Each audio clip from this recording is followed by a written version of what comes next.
In nearly every sport, the biggest game is at the end of the year, the Super Bowl. Throwing in the end zone. The NBA Finals. He gives to Jordan. Jordan to the circle, puts the shot in the air. Good. The game's over. The World Series. This is going to be a tough play. The Cubs win the World Series. In NASCAR, the Great American Race, the Daytona 500, marks the only time in American sports where the biggest race or the biggest game is right at the beginning. It's for all the marbles, all the glory, all the legacy, all the money to have your name engraved on that great Harley J. Earl trophy. Many guys have won multiple Cup Series races, but didn't get to hoist that trophy. Tony Stewart won 3 Cup Series championships, but tried 17 times and failed to win the Daytona 500. In fact, the Labonte brothers, Mark Martin, Rusty Wallace, Ricky Rudd, plus kylebusch, who will be making his 20th attempt, and Tony Stewart failed a combined 173 times to win the Great American Race, although they have 9 Cup Series championships in between them.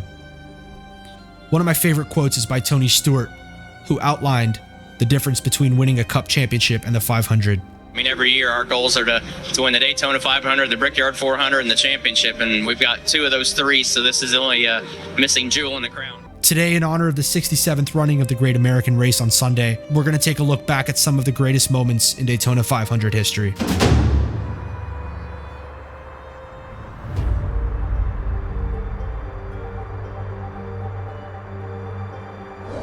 It's February 22nd, 1959.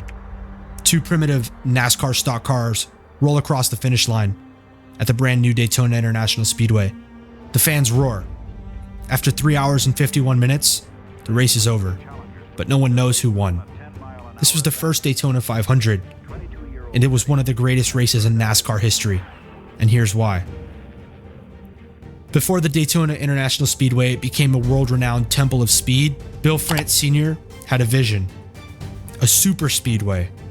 Never been built in American history before. A 2.5-mile D-shaped oval where cars could rocket past 210 miles an hour. This would revolutionize racing forever. The opening date, February 22nd, 1959. All who dared were welcome to enter this marathon known as the inaugural Daytona 500. 59 drivers signed up for NASCAR's inaugural race at Daytona. The race was long and brutal, 500 miles. Cars weren't built to run at full throttle for hours on end back in the 50s. Cars dropped like flies. However, the track length was long enough for the cars to spread out, and no one got hurt and no caution flags waved. The race was long and exciting, but on that day only 2 cars finished on the lead lap, Johnny Beauchamp and Lee Petty. Petty and Beauchamp traded the lead 12 times in the closing laps, and they just so happened to cross that finish line side by side. Johnny Beauchamp won the race that day. That thrilling finish sent him to victory lane, where he got to kiss the girl, bring home the money and the glory.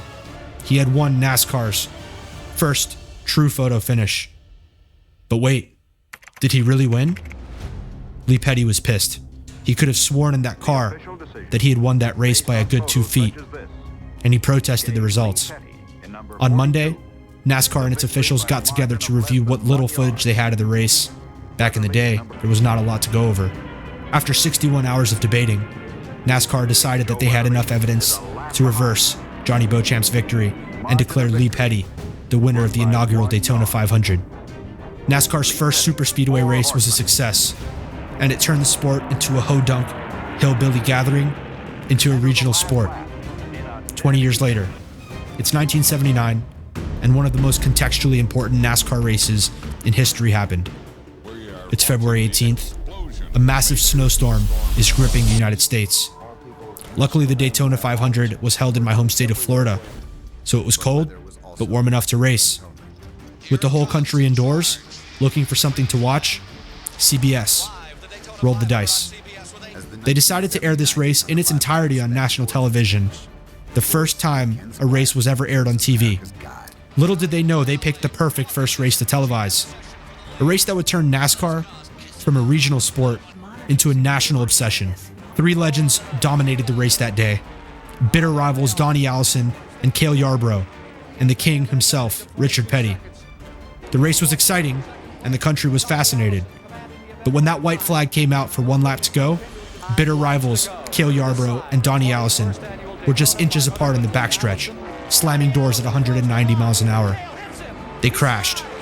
Richard Petty and Darrell Waltrip flew past the wreck. Richard Petty won by a car length. But what changed the sport forever was happening on the backstretch, not at the finish line. There was a fight, a big one. Words flew, punches followed, and Donnie Allison's brother, Bobby, got in the mix in his street clothes. For days, the water cooler conversation in America was the 1979 Daytona 500. They talked about the fight, not the race. Critics called it a redneck riot, but new fans saw the passion. And this race was bigger than just a trophy. It was NASCAR's coming out party. Raw, unfiltered, and impossible to ignore. There started the tradition of boys have at it. February 15th, 1998. Earnhardt uses the lap car of Rick Bass as a pit. 20 years of trying, 20 years of frustration. Dale Earnhardt will come to the caution flag to win the Daytona 500. Finally! A 20-year-long curse. A last lap crash. A victory that cut so deep, grown men cried, watching the winner roll down pit lane. This wasn't just a race. It was the day that the Intimidator finally conquered the Daytona 500. Dale Earnhardt became as the Intimidator after winning several championships, dozens of races by force, and rattling many cages. But he was not able to win the Daytona 500 after 19 grueling attempts and several near misses. But 1998 was different. Daytona was icy, literally. The track was frozen in Florida the week of the race, so rare. And so were tempers. Jeff Gordon had risen to superstardom and stolen some of Dale Earnhardt's Daytona 500 victories, and most importantly, stolen his glory. The Intimidator was determined to win this year. Earnhardt fought through traffic like a man possessed. This had to be his year. Then, with 2 laps to go, chaos ensued. Lake Speed's car spins out on the backstretch. Under NASCAR rules in 1998, if the caution waved with 2 laps to go, you had to race to the finish line, and that would be the end of the race. The caution flag waved. It was a race to the line. Dale Earnhardt, with Bobby Labonte in tow, and Jeremy Mayfield in a close third, were racing to the finish line. Dale Earnhardt knew that if he could keep Bobby Labonte and Jeremy Mayfield behind him, he would break the 19-year-long curse. Dale Sr. used the lap car as a pick and fended off Bobby Labonte's outside attempt to make a pass. After 20 years of trying, Earnhardt finally secured his legacy as a Daytona 500 champion. The entire pit road became part of Team Earnhardt that day, and little did he know at that same spot he cemented his legacy as a Daytona 500 champion. He would perish just 3 years later. 2001, February 18th, the day NASCAR lost its soul and found its future. This wasn't just a race, this was the 2001 Daytona 500, where tragedy and triumph collided at 190 miles per hour. Inside, detail. So he never had a chance, plus Schrader was riding him into the wall, so you get the impact of not only one car, but 2 cars. Looks like right there. Maybe right there, Sterling did get into it. Sterling got into him, and here he goes. Yes. And man, he's being, not only is he going into the wall, but he's got Schrader riding in there with him. Yeah. So. This is undoubtedly one of the toughest announcements that I've ever personally had to make.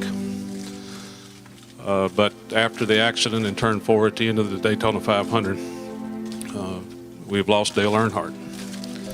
The Intimidator had won his Daytona 500 just 3 years before. Today he wasn't just racing, he was playing puppet master. For years, he had tried to get the better of NASCAR's golden boy Jeff Gordon. But today was about family.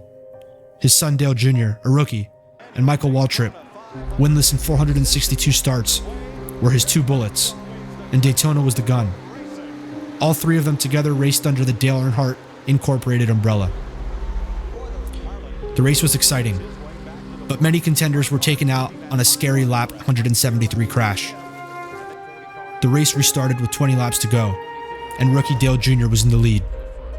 Sterling Marlin then took the lead, with Dale Sr. in second, before Dale purposely backed off to let one of his bullets cruise to the lead. Michael Waltrip assumed the lead, and Dale Jr. snuck by with 14 laps to go. Dale Sr. settled in right in third place, and his puppet master fantasy was in full swing. He had 3 bullets in the chamber, all lined up consecutively to get DEI its first 500 win. 10 laps to go. Dale Sr. threw blocks, hogged the bottom lane for the closing laps to keep his 2 bullets in front of him. Then, the white flag. DEI was running 1-2-3, just like Dale Sr. had planned. On the backstretch, Dale Sr. was mirror driving, looking in his rearview mirror to block any possible run that could threaten this 1-2-3 finish.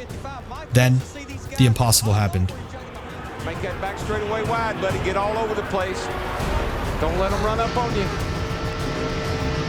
Come on, man. Come on now. Watch it, mirror. Watch it. He's going to make a run inside. Block him. Block him. That boy. 3 wide behind them. You got him, Mikey. You got him, man. You got him. Come on, man. Come on, baby. Come on. Get him in the 4. Get him in the 3 car. Oh! Big trouble. Big wreck behind them. To the flag. Come on, Mikey. You got it, man. You got it. You got it. You got it. You got it, Mikey. While Darrell Waltrip watched his brother win his first race, the Daytona 500, his boss Dale Sr. had crashed, trying to will his team to victory. Junior finished second, but the man who had made it happen, they found him slumped in his car. The crash looked minor, but the damage wasn't. NASCAR's toughest cowboy didn't walk away that day. After about 3 hours, it was announced that this seemingly mild crash had unfortunately taken Dale Sr.'s life. Officially, a new era of NASCAR was ushered in. Dale Jr. instantly became NASCAR's brightest star, had to live up to his father's name whether he liked it or not.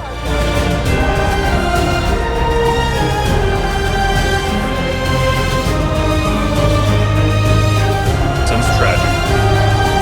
His father was a hero to many.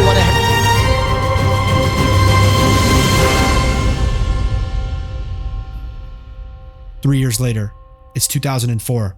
The world was different this time. The US, after 9/11, at war. The sport, in crisis. And the name that carried the weight of a broken heart, the Earnhardts. This wasn't just a race.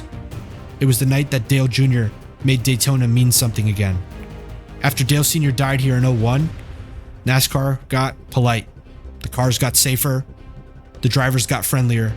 But fans missed the edge. Then 2004 hit. Troops stormed Baghdad. Presidential elections split the country. And NASCAR, they slapped a playoff system on the Cup Series. Fans called it a betrayal and missed the old sport. Enter Dale Jr. The teenager turned rock star carried his father's legacy in the red Budweiser number 8. To him, Daytona wasn't just a race. It was a middle finger to politics, to politeness, to playing it safe.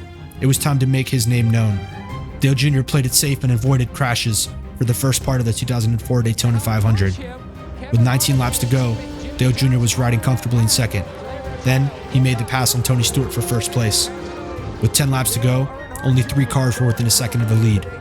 Dale Jr. thinks this could be his year. Stewart was unable to find a way past Jr. The fans, desperate to see the Earnhardt name back in victory lane. Desperate to see NASCAR redeem itself. A hush fell over the crowd. 200,000 fans praying to see Jr. avenge his father's death and hoping he could stick it out for just a few more laps. America was tired of loss, tired of flag-draped caskets, tired of waiting. In the final 10 laps, Jr. raced for every kid who lost his dad that day. He raced for every fan who needed to scream again. Jr. won the 2004 Daytona 500 by a few car lengths.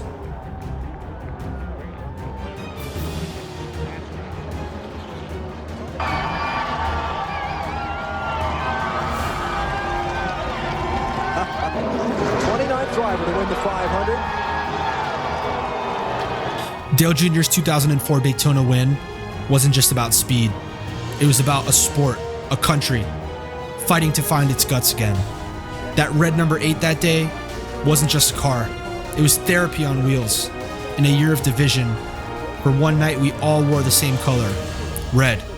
The Daytona 500 didn't heal the world, but it proved that even through the rubble, you can still floor it. Guys, if you like this video, There's a lot more to come. We've got a lot more compilations, and we're going to go through a lot of NASCAR moments, as well as a ZBC podcast, where we're going to bring you the most up-to-date news on NASCAR. As well as that, you can watch me race in simulators, and there's a lot of content to come, guys. So if you like that video, make sure to follow me down below, and I will catch you on the next edition of ZBC.